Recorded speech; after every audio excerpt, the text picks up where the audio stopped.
Nagrek, teman-teman terkasih dalam Tuhan Yesus, salam sehat ya. Saya Paulina Nirmaisita Pusparani, mahasiswi semester 3, Prodi Pendidikan dan Pengajaran Agama Katolik. Mari kita memulai video reaction kali ini dengan berdoa bersama-sama ya. Dalam nama Bapa dan Putra dan Roh Kudus, amin.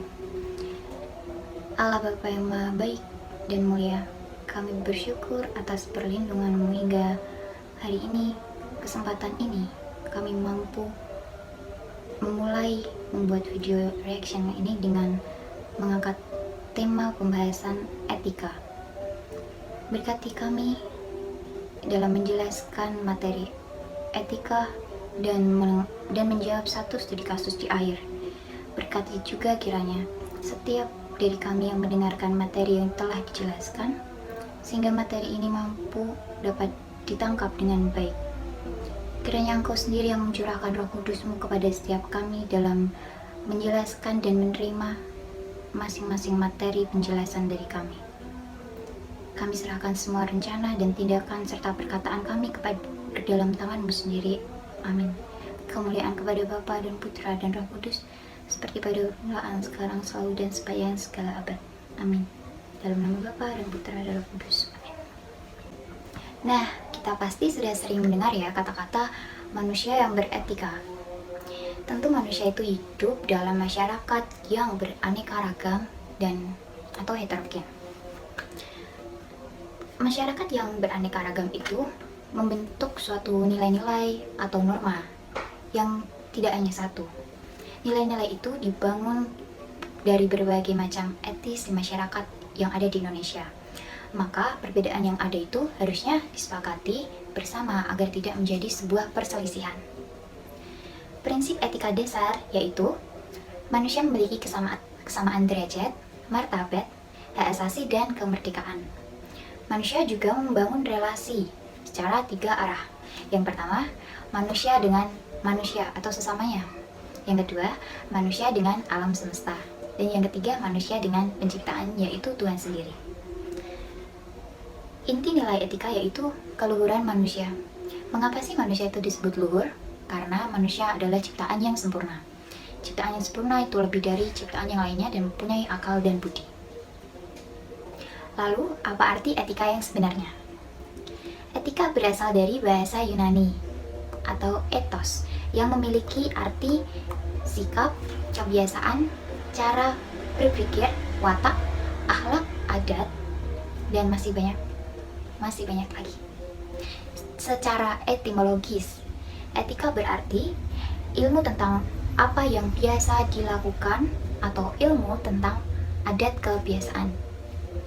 Namun ada juga nih menurut Kamus Besar Bahasa Indonesia, etika itu mengacu pada 3 arti.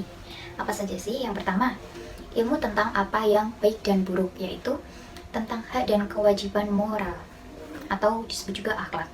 Yang kedua, kumpulan asas atau nilai yang berkenaan dengan akhlak tadi. Dan yang terakhir, yang ketiga, nilai mengenai benar dan salahnya yang dianut suatu golongan atau masyarakat tertentu.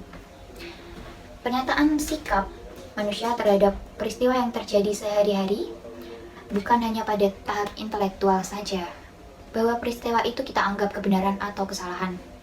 Pada gilirannya, kita akan mengungkapkan persetujuan atau penolakan pada tahap moral dengan pernyataan memuji atau mencela. Kita yakini bahwa perbuatan atau keadaan baik itu patut dicontoh dan sebaliknya.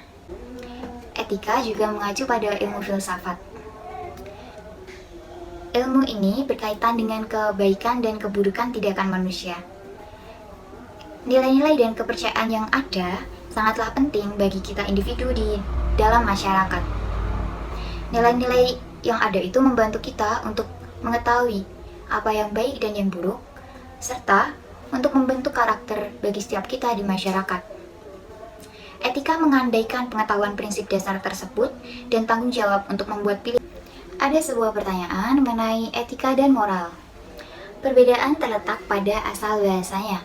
Jika etika berasal dari bahasa Yunani, sedangkan moral berasal dari bahasa Latin.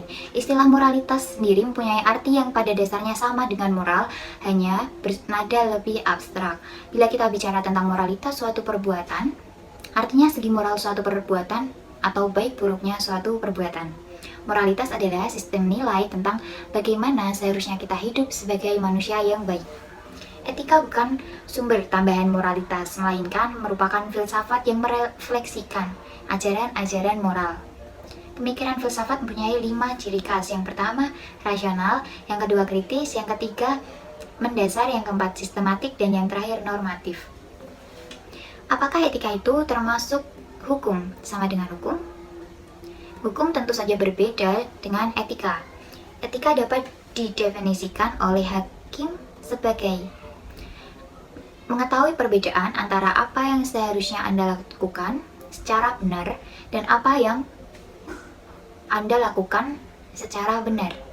Etika melibatkan bukan hanya aturan tertulis hukum, melainkan juga semangat dari aturan tersebut. Etika tidak dikodifikasikan dalam kitab, yang dikodifikasikan dalam kitab adalah moral.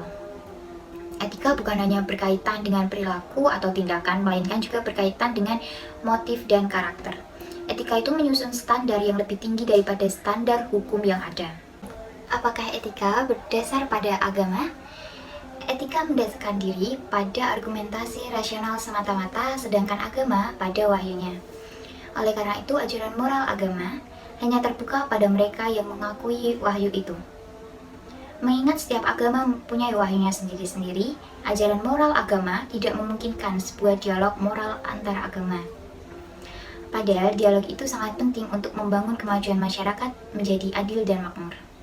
Etika, karena tidak berdasar pada wahyu melainkan pada rasional, bagi setiap orang dari semua agama dan pandangan-pandangan dunia. Oleh karena itu, etika dapat merintis kerjasama antara mereka dalam usaha pembangunan masyarakat. Mengapa etika perlu dilakukan sih? Betapa pentingnya beretika dalam kehidupan sehari-hari. Etika sangat penting dalam membina hubungan atau relasi kita dengan orang lain secara tidak sadar. Orang yang beretika akan memiliki hubungan yang lebih baik daripada orang yang tidak bisa beretika. Orang beretika lebih dihargai oleh orang lain, padahal orang tersebut tidak mengharapkan untuk dihargai. Hal penting lainnya adalah bahwa etika sangat berperan dalam pembentukan citra diri seseorang, membentuk karakter diri. Terlepas dari apakah orang tersebut ikhlas atau tidak, tapi kita tahu mana yang etis dan mana yang tidak.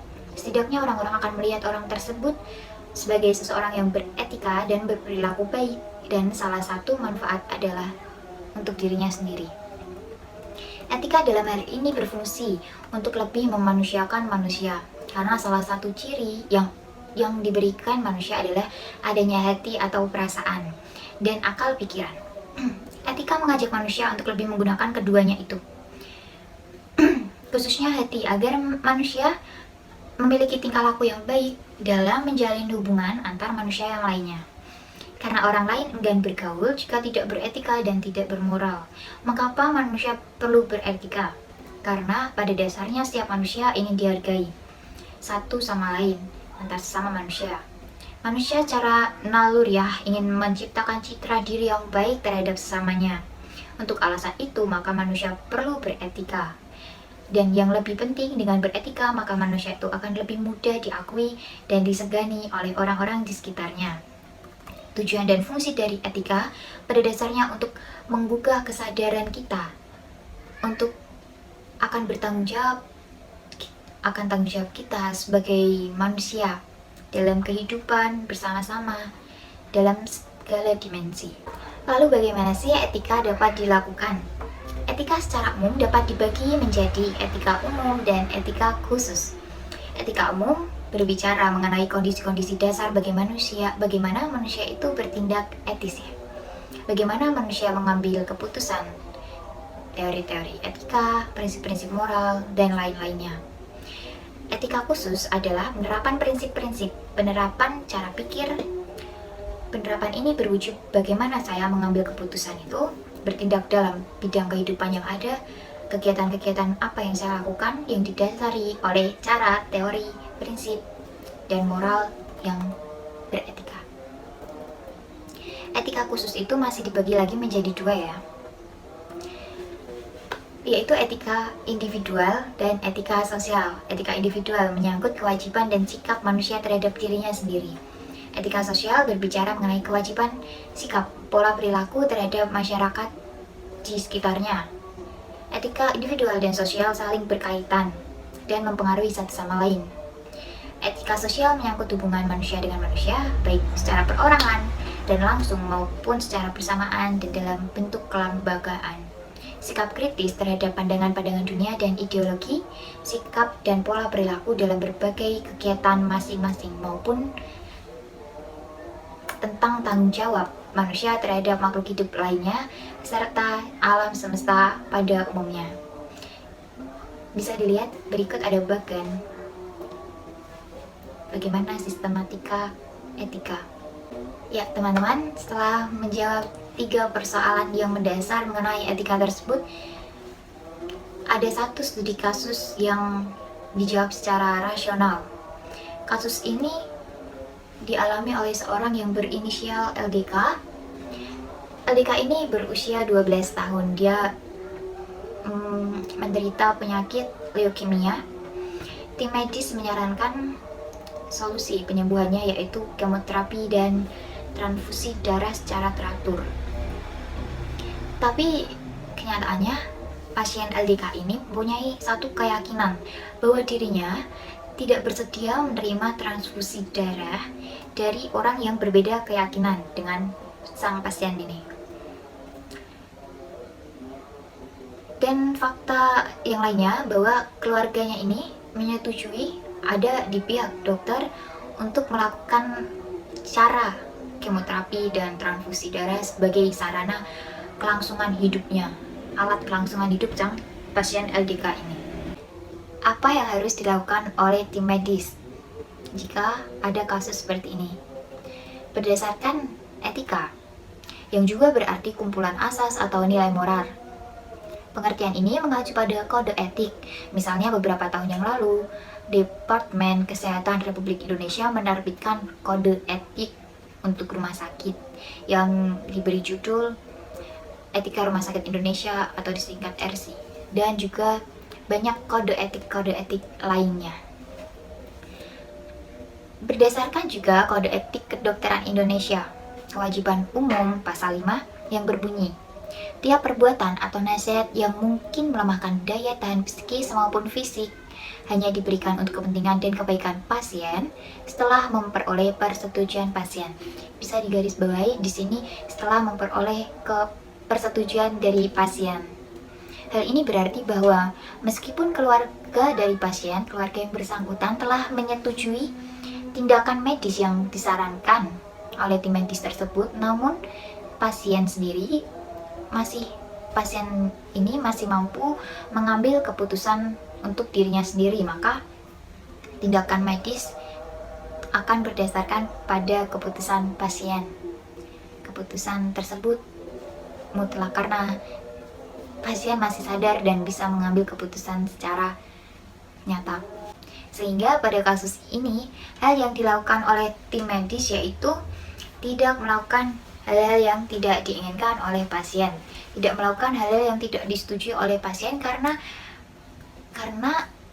kedokteran Indonesia memiliki kode etik di mana terdapat pasal yang setiap perbuatan atau nasihat harus disetujui, harus memperoleh persetujuan dari pasien itu tersendiri. Tim medis tidak akan melakukan transfusi darah maupun hal-hal yang tidak diinginkan pasien. Namun kemungkinan lain terjadi jika orang yang memberikan transfusi darah itu merupakan orang yang memiliki satu keyakinan dengan LDK, sehingga tim medis bisa melakukan pendekatan ulang kepada pasien dan keluarga, kemudian memberikan penawaran kembali mengenai sarana dalam sarana dan cara penyembuhan. Satu-satunya cara penyembuhan penyakit leukemia LDK yang berusia 12 tahun tersebut untuk melanjutkan hidup pasien. Kemungkinan besar jika pemberi transfusi itu satu keyakinan, maka pasien akan menyetujui saran tim medis untuk kelanjutan hidupnya sendiri. Sekian pembahasan etika dan satu studi kasus dari saya. Mari kita tutup dengan doa. Dalam nama Bapa dan Putra dan Roh Kudus. Amin. Tuhan Yesus, kami telah mengakhiri pembahasan etika pada video reaction kali ini. Kami berterima kasih atas penyertaan-Mu dari awal video hingga akhir.